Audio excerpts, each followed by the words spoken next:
কালের বিবর্তনে হারিয়ে যেতে বসেছে পুরনো ঐতিহ্য, জায়গা করে নিচ্ছে নিত্য নতুন সামগ্রী। সামনেই দীপাবলি অর্থাৎ আলোর উৎসব। দীপাবলিতে মাটির প্রদীপে আলো জ্বালিয়ে আলোর উৎসব পালনের রীতি ছিল, কিন্তু এই মাটির প্রদীপের জায়গায় বহু আগে থেকেই বৈদ্যুতিক আলো জায়গা করে নিয়েছে।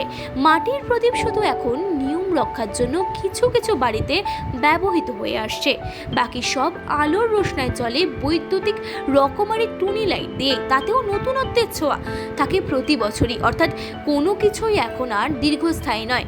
এক বছর যেতে না যেতেই মানুষ খোঁজে নতুন কিছু। যে মাটির প্রদীপ ঘরে ঘরে ঠাঁই পেত সেসব এখন অতীত। বর্তমানে মাটির প্রদীপ যাও বা পাওয়া যায়, কয়েক বছর পরে বিলুপ্তির অতলে চলে যাবে বলে আশঙ্কা প্রকাশ করছেন মৃৎশিল্পীরা।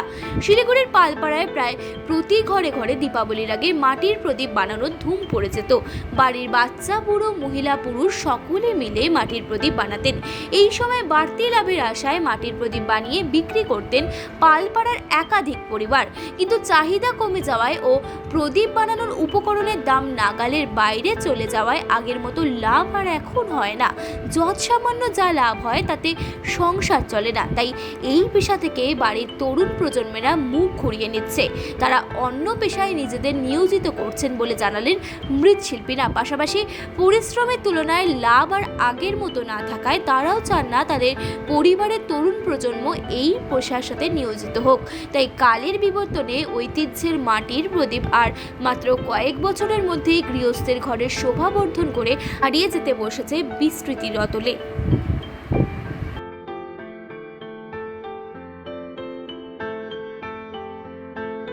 এখন যেন ইয়ং কেউ নাই, মানে যা বৃদ্ধগুলো ওইগুলোই মানে চলছে, যখন পুরো যাবে শেষ।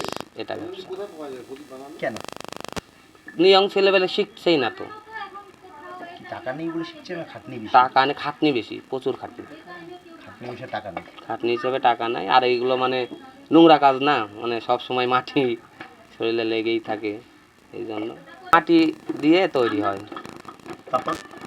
তারপরে শুকানো হয়, রং দিতে হয়, রং দিয়ে লাকড়ি দিয়ে, মানে লাকড়ি আগে সাদা নিতে হয়, তারপরে নিজে ঝাঁটাতে আগুন দিতে হয়, 2 দিন লাগে পোড়াইতে।